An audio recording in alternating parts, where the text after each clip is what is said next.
Metropolitano, licenciado Gonzalo Rosero, exa Radio Cadena Democracia Ciudad, solicitud de réplica. En entrevista realizada por usted el martes 26 de Los Corrientes al abogado de los delincuentes prófugos Roberto y William Isaías Dazún, fui mencionado en forma temeraria y cobarde, como es común en el abogado Javier Castro, quien estuvo presente en el panel con dos invitados más. Castro, refiriéndose a uno de los atracos de sus clientes, dijo: eso fue un invento de Juan Falconi y de Carlos Bravo, que era el abogado de la Superintendencia de Compañías. Tan fue exacta y precisa nuestra posición respecto al caso Isaías Filambanco, que hasta la presente fecha todos los tribunales nacionales e internacionales nos han dado completamente la razón, particularmente sobre el dinero que se llevaron los hermanos Isaías Dazún. Sin embargo, este sujeto falaz, al igual que otro de los tantos abogados de los prófugos Isaías, asiduos a los micrófonos de la radio que usted dirige, son harto conocidos por las más disparatadas teorías jurídicas, mismas que solo causan hilaridad en el foro y en la población medianamente informada. Ellos son los que consiguen como jueces banales un inexistente habeas corpus preventivo, o son los autores de la teoría de la devolución de los dineros mal habidos al Estado ecuatoriano, siempre y cuando así lo permita el flujo de caja del sospechoso de turno que patrocinan. ¡Viva la audacia y el cinismo! Fíjese que Castro, quien en la entrevista de Marras ensalza la actuación de la exfiscal Mariana Yepes por su actuación en el caso Filambanco, pensaba muy distinto de ella cuando en la columna que mal escribía en la revista Vistazo la criticaba duramente. Así consta en la publicación que acompaño y que, si lo estima, también puede dar lectura. Para refrescar su memoria, le recuerdo que la exfiscal Yepes fue quien presentó la excitativa fiscal en contra de los Isaías por el delito de peculado, y que por algún motivo de los tantos intentendibles pero explicables bajo ciertos supuestos, al acusarlo se olvidó del delito fin por el que presentó su excitativa, peculado, pretendiendo favorecer con una acusación simplona por el delito medio de falsificación de balances. Esa pirueta fiscal obviamente no fue aceptada por la Corte Suprema de Justicia, presidida por el entonces doctor Armando Bermeo Castillo. ¿Y qué decir de las declaraciones públicas del entonces juez de la Corte Nacional de Justicia, Hernán Ulloa, cuando sobre el caso de los prófugos Isaías, que estaba para su conocimiento, denunció públicamente que hemos sido objeto de reiterados intentos de soborno por cantidades millonarias?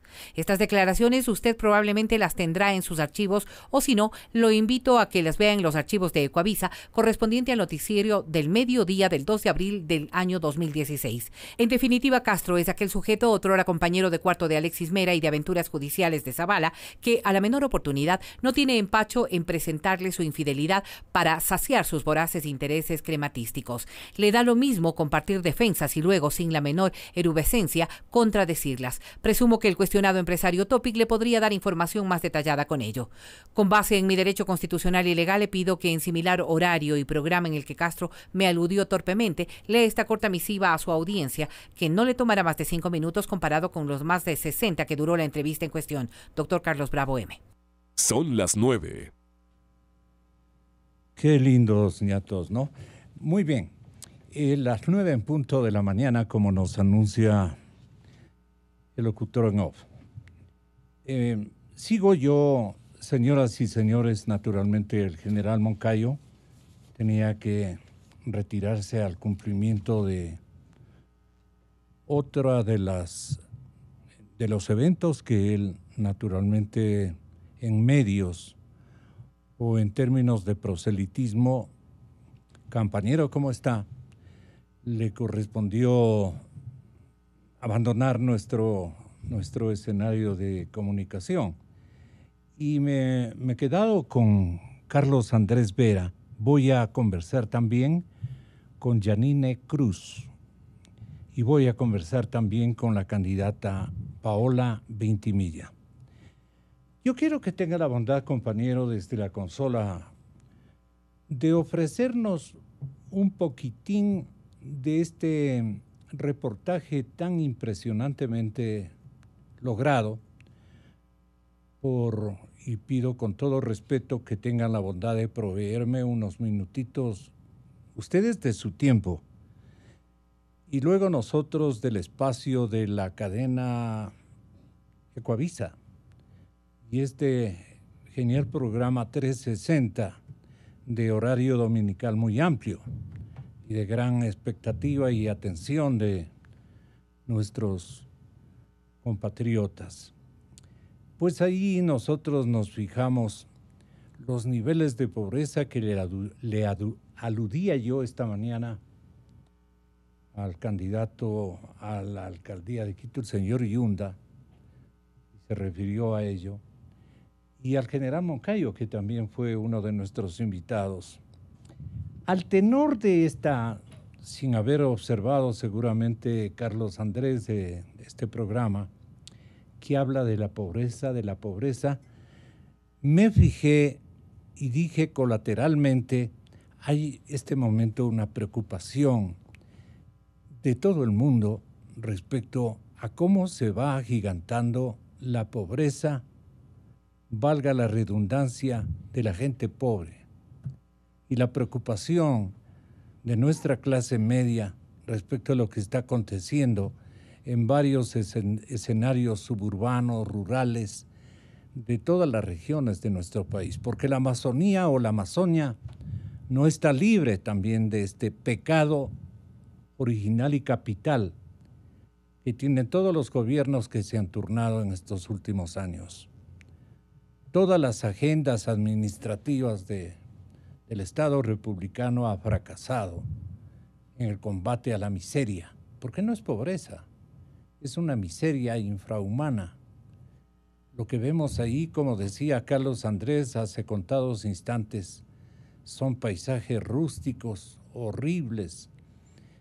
Y sonaba así el macro reportaje que preparaba la cadena. Pido licencia con el nombre correspondiente a su autoría.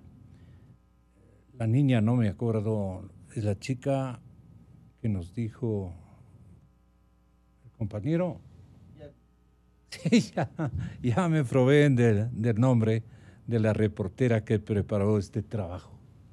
Aquí vive usted con sus 4 hijos y su esposo. Mi esposo. ¿Su Sí. esposo dónde está?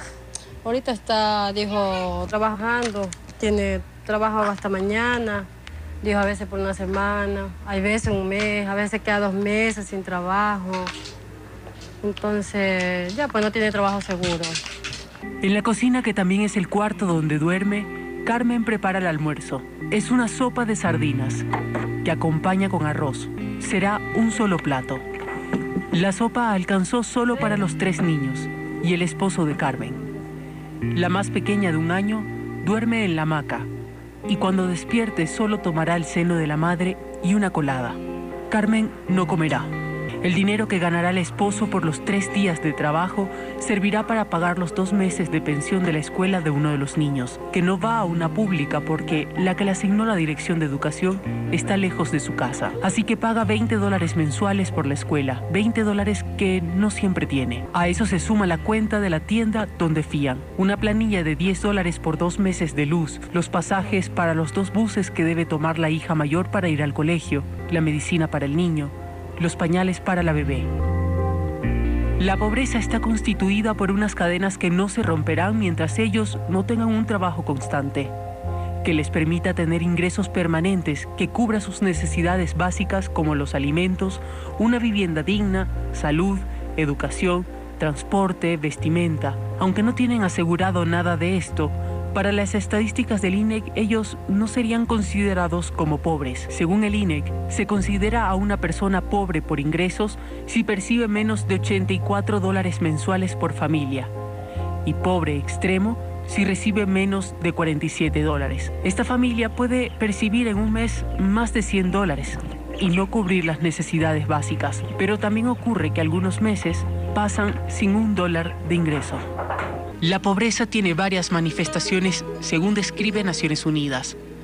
A más de la falta de ingresos para garantizar los medios de vida sostenibles, la pobreza es hambre y desnutrición, mala salud, limitado acceso a la educación, falta de servicios básicos, aumento de la morbilidad y la mortalidad por enfermedades, falta de vivienda o de una vivienda adecuada, ambientes inseguros y violentos y discriminación social. Las personas que viven en pobreza son generalmente excluidos de la participación y la toma de decisiones de una sociedad, quitando su valor y dignidad humana. En esas condiciones se encuentran 5 millones de ecuatorianos.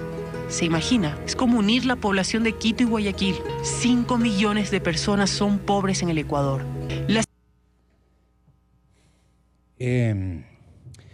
Así que ¿Te conmovió? me conmovió esto y luego me aproximé a la preocupación de ustedes de otras latitudes, pero más o menos de las mismas dimensiones que grafican. Y ese que llamamos en provincia, ese gesto de comedimiento, de solidaridad, que nos describen tus compañeras, tus amigas, en las barriadas más importantes y más antiguas de la capital de la República. El núcleo capitalino está justamente en esos barrios. El epicentro. Es el corazón de la ciudad, es el distrito centro. Exactamente. Y es increíble porque uno pensaría que eso está más al norte, más al sur o en la periferia, pero sucede en el distrito. Está muy cerca de aquí. Podríamos llegar allá sin tráfico, en 15 minutos estamos ahí. Sí. Y no es algo que está sucediendo en los márgenes, ¿no? Y yo cuando veía esto también pensaba, hay un tema que hace rato deberíamos sacarnos de nuestra programación como ecuatorianos, y es pensar que todo esto se resuelve con un modelo extractivista, el modelo de desarrollo petrolero. Piensa tú que ese es un modelo que le trae muchísimo dinero al Estado, pero le genera muy poco. Eso se permea muy poco a la gente. Puede permearse a través de obras, de infraestructura, pero no se permea a través de empleo. Y empiezan a suceder cosas como las que sucedieron en la última década. Tú tienes, cuando el precio del petróleo sube muchísimo dinero de petrodólares que se permea a la economía, por lo general el Estado crece. En ese momento se contrata más gente, crece la burocracia, crecen los niveles de consumo, pero no estás produciendo nada. El momento en que baja el petróleo, se acaba la fiesta y volvemos a caer. Y entonces tienes que sacar a toda esa gente que tuviste que contratar en el aparato burocrático, porque no estás produciendo nada. El general, antes de irse, hablaba de una posición cómoda con la que nosotros miramos, y con todo respeto, él siempre ha estado en el Estado, ya sea en lo militar, ya sea como alcalde, siempre ha estado en el Estado. Eso es cómodo, porque no produces nada desde el Estado, recibes tu salario como funcionario y está bien. Pero hay otra visión que el Ecuador tiene que incorporar, que es la visión, otro que implica un cambio de paradigma en el modelo de desarrollo. Nosotros podemos producir algo para no depender de lo que estamos sacando de la tierra. Podemos ser una sociedad que cada vez más gire el modelo económico hacia la creatividad de la gente, hacia la capacidad de producción de las personas, no del Estado, de la gente. Hoy se habla de economías naranjas, por ejemplo. ¿Sí? Pero, perdona, Carlos Andrés, los políticos de estos últimos años, y ya van algunas décadas, se han mal acostumbrado a hacer arreglos transitorios con los organismos internacionales que vigilan el comportamiento financiero, llámese Fondo Monetario, Banco Mundial, bueno, es que Banco más ha sido Interamericano China, de Desarrollo, y vivir de los empréstitos. Hemos vivido de la deuda, básicamente. Entonces a mí me pareció no imprudente ni cosa por el estilo, ni tuve mala intención. Cuando yo le presento y le digo al general Moncayo, esto primero tenemos que resolver en la ciudad de Quito, porque da vergüenza de que 5 millones de ecuatorianos estén habitando en este mundo podrido de injusticia, de inequidad, de ausencia de trabajo, de herramientas para producir. En fin, esta gente podría estar trabajando. Los que describió la compañera Nela, no, ojalá me dieran, me llamó la atención que llegaron también con las cámaras hasta la provincia, montañas de Cotopaxi, pueblos cotopaxenses. Y bueno, allí se ve una cosa, asimismo de nuestros campesinos serranos, cuadros infrahumanos, pero terribles. Carolina Mela. ¿Mela o Nela? Mela es, ¿no? Felicitaciones, Carolina. Muy bien hecho ese trabajo. Entonces, Carlos Andrés, a mí me parece que el trabajo de los nuevos comunicadores que aparecen y se instalan ya en el escenario periodístico, comunicacional y de preocupación hasta política. Preocupación política debemos tener todos, sensibilidad a las políticas que debemos exigir se configuren en beneficio de 5 millones de ecuatorianos que están pasando estos dramas. Me parece que es una obligación de viejos y de jóvenes. Por supuesto, lo es. Para eso te invité y por eso es que me quedé un poquito y te rogué que te quedes, porque esto duele, Carlos Andrés. Duele, por supuesto que duele. Y pasa en buena medida por lo que te decía hace un momento, y añado algo más.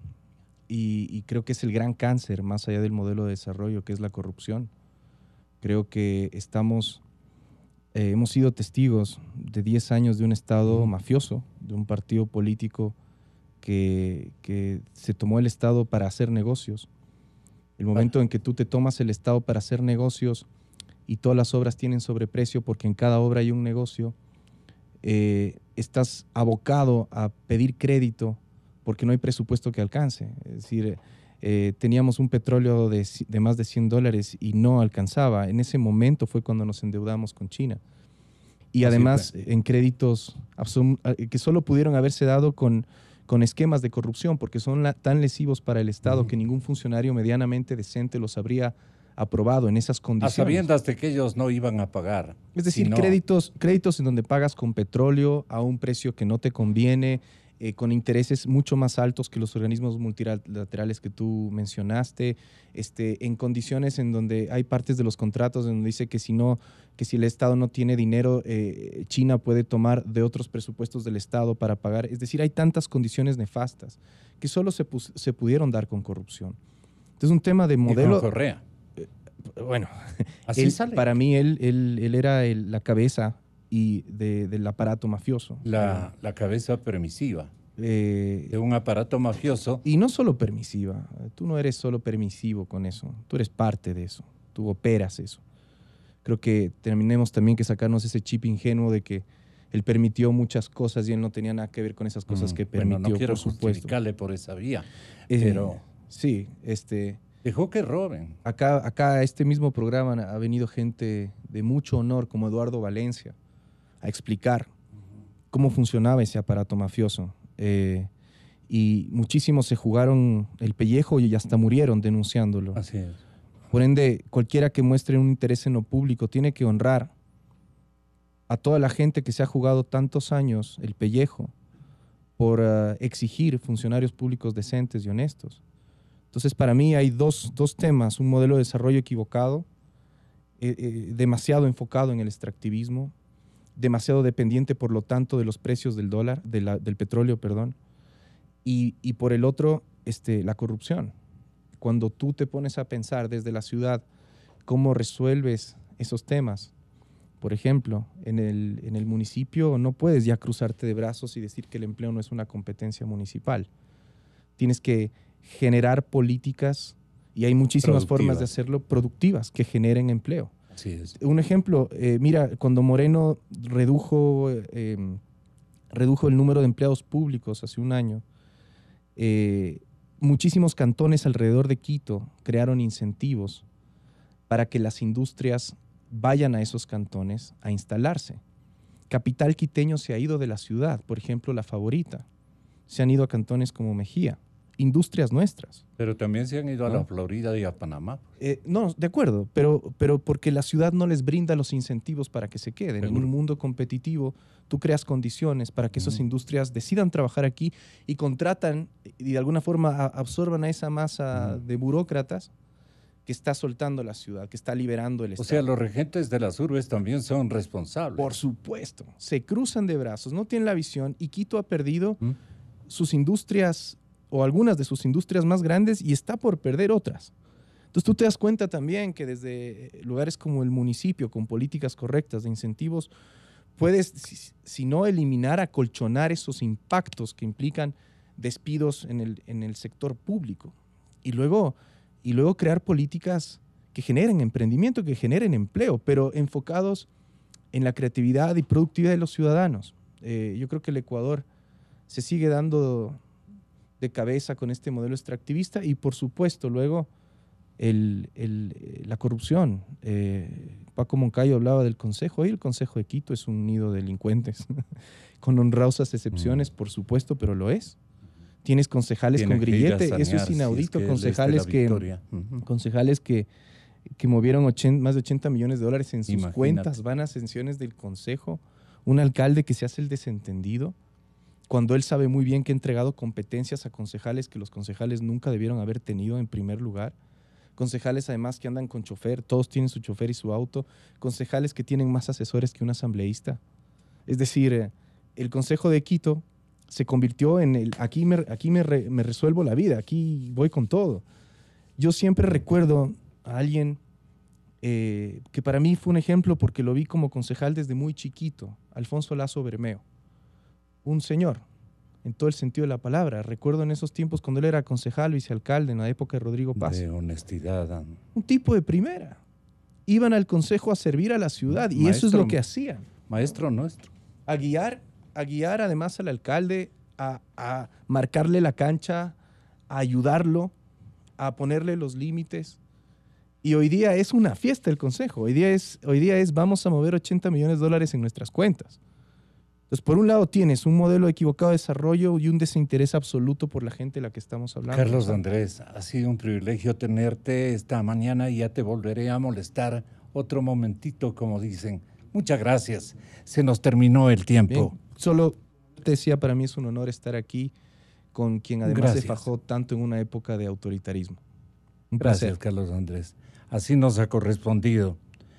Y tu señor padre no se quedó atrás. Réplica solicitada por el asambleísta Ronnie Aliaga Santos, Quito, 19 de marzo. Señor Gonzalo Rosero, Radio Democracia en su despacho. De mi consideración. Con un cordial saludo presento a usted mi más alta estima en mi calidad de asambleísta de la provincia del Guayas, en virtud de la réplica solicitada el 15 de marzo de 2019, mediante oficio como denunciante del señor presidente de la República, Lenín Moreno Garcés, por presuntos actos de corrupción relacionados con empresa china Sinohidro. En uso de mis derechos me permito solicitar mi derecho a la réplica con un estricto apego al artículo 24 de la Ley Orgánica de Comunicación. Artículo 24, derecho a la réplica. Toda persona o colectivo humano que haya sido directamente aludido a través de un medio de comunicación de forma que afecte sus derechos a la dignidad, honra o reputación, tienen derecho a que este medio difunda su réplica de forma gratuita en el mismo espacio, página y sección en medios escritos o en el mismo programa en medios audiovisuales y en un plazo no mayor a 72 horas a partir de la solicitud planteada por el aludido. Ejerciendo mis derechos de acuerdo a lo dispuesto en el artículo 24 de la Ley Biden y el artículo 9 de su reglamento general, tengo a bien indicar lo siguiente. 1. Luego de presentar mi denuncia contra Lenín Moreno, gracias al auspicio del Gobierno Nacional, de ministros y de funcionarios del Estado, tuve propaganda gratuita. En una semana pasé de ex Latin Kim a Claro. Yo soy miembro activo de esta organización social urbana, cuyos miembros somos mucho más decentes que ciertas autoridades del actual régimen. A pandillero, a pipón y luego a empresario con 177 y luego con 141 contratos con el anterior gobierno. Es que están tan desesperados que ni siquiera se ponen de acuerdo para mentir. No tienen valores o documentos de los supuestos contratos y esto es simple, es porque no existieron. Esto lo difundió diario El Telégrafo en una nota sin contrastar ni verificar, peor aún investigación, y por ese motivo también he solicitado el espacio correspondiente a la réplica en dicho medio estatal, la cual espero sea leída de forma íntegra por ustedes, así como lo hicieron con el reportaje anterior. ¿Ustedes creen que si fuesen ciertas estas acusaciones, yo estaría tan tranquilo haciendo estas denuncias? Claro que no. Hace rato formaría parte de una larga fila de extorsionados y comprados por este régimen. Yo no vendo mi conciencia, mi dignidad o el apellido de mi familia por nada, peor por un plato de lentejas. 2. El tema de fondo y lo más importante es precisamente quienes están solapando la corrupción de Moreno. La ciudadanía ha podido percatarse que, cual perro rabioso, Santiago Cuesta y otros se han dedicado a insultar y denigrar a quienes estamos denunciando. ¿Y los aires de libertad permitían la libre expresión y el combate a la corrupción? y no que eran muy diferentes a los anteriores gobiernos? Entonces, si nada tienen que ocultar, ¿por qué no permitir una investigación en la Asamblea Nacional donde todas las fuerzas políticas participen en búsqueda de la verdad? Ya es muy tarde para que Alianza País quiera abanderar el tema. El pueblo ecuatoriano no es tonto. Fue precisamente esta organización política, junto a parte del BIN y Creo, salvo ciertas excepciones, junto a la presidenta de la Asamblea, quienes impidieron que esta función del Estado ejerza su rol fiscalizador, cuando ya existen 3 denuncias formales contra Lenín Moreno en la Fiscalía General del Estado de Ecuador, en la Fiscalía Especializada Anticorrupción y en la Agencia Tributaria Española. 3. Para solicitar el cambio del orden del día me basé en el artículo 129 de la Ley Orgánica de la Función Legislativa que rige este procedimiento. Aún el proyecto de resolución no estaba en debate y si los asambleístas de Alianza País y Creo no estaban de acuerdo con lo que yo planteaba, pudieron dar paso al cambio del orden del día y luego, en el debate, dar a conocer estos puntos. Pero está claro que si se daba paso a la propuesta y se iniciaba la investigación en la palabra de la propia presidenta, se jodían. Hoy ella tiene que explicar quiénes son los que se jodían con esta investigación, que quieran o no se va a dar. La presidenta de la Asamblea tiene que responder mucho al país. Sus declaraciones para desviar el tema son vergonzosas. Hablar por teléfono no es ilegal. Lo ilegal es que 2 personas se pongan de acuerdo para cambiar las voluntades de asambleístas, siendo una presidenta de la Asamblea Nacional y la otra que dirige la acción desde el Ejecutivo, organismos supuestamente totalmente independientes. Están queriendo tapar un delito cometido con otro delito, por lo tanto, hay doble delito sobre una misma causa. Lo que propuse es que el CAL recomiende la conformación de una comisión ocasional especializada con un miembro de cada fuerza política para que se investigue el caso INA Papers. Como denunciante estoy seguro de que con las pruebas existentes en el transcurso de los 30 días de investigación se demostrará que el presidente está muy involucrado y se lo debe llamar a comparecer para que dé explicaciones y demuestre sus descargos. 4. Lo preocupante es que legisladores sean cómplices de bloquear un proceso de búsqueda de la verdad. La supuesta filtración del audio de la presidenta no es realmente importante. Primero porque ella dejó abierto el micrófono y puede dar fe las personas que vieron la transmisión en vivo, porque incluso en ese mismo momento, uno de los ciudadanos que veía el pleno en la tarde me escribió en la página de Facebook a alertarme sobre esto, captura adjunta, y segundo porque lo que aquí debe aclararse son los correos que tengo en mi poder, donde Irina Moreno le indica a su mamá Rocío González que hay que pagar los muebles, refiriéndose a los muebles que compró la empresa INA Investment para el departamento de Moreno en Ginebra, las transacciones bancarias, los viajes, la vida de lujos de la señora Moreno y sus mejores amigos, sus testaferros. Pueden ver toda la información relacionada con este caso en la página web www.inapapers.org.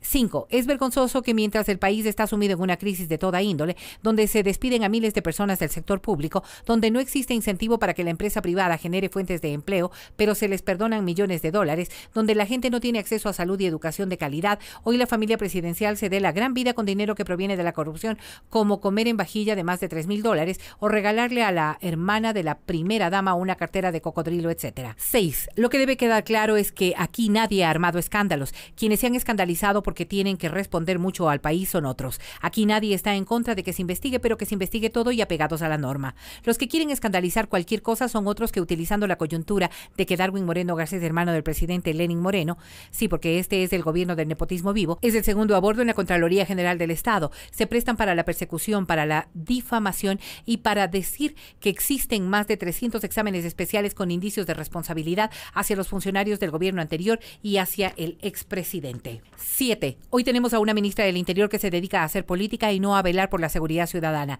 La señora nunca se entera de lo que pasa en el país por andar metida en amarres, enganches, presionando a la Asamblea y en reuniones de la bancada de Alianza País, partido al cual no pertenece, dicho sea de paso. Con ese liderazgo es obvio que va a suceder casos como el de Diana en Ibarra, como la agresión a periodistas en Guayaquil el día en que convoqué a la rueda de prensa para informar sobre las denuncias que presenté en España. Es claro que la señora María Paula Romo no está defendiendo al presidente, ni al gobierno, ni a nadie. Está representando los intereses más electoreros, políticos y partidistas. Mientras la ministra del Interior no esté enterada de lo que pasa en el país, así como no supo qué pasó en el caso de Diana Carolina, asesinada en Ibarra, ante la inacción policial, trata de perfilarse como candidata presidencial para el 2021. 8. Actores de varias fuerzas políticas han dicho que fue un error negarse a dar paso a investigación. En este caso, Guillermo Lasso habló de su bloque de Creo.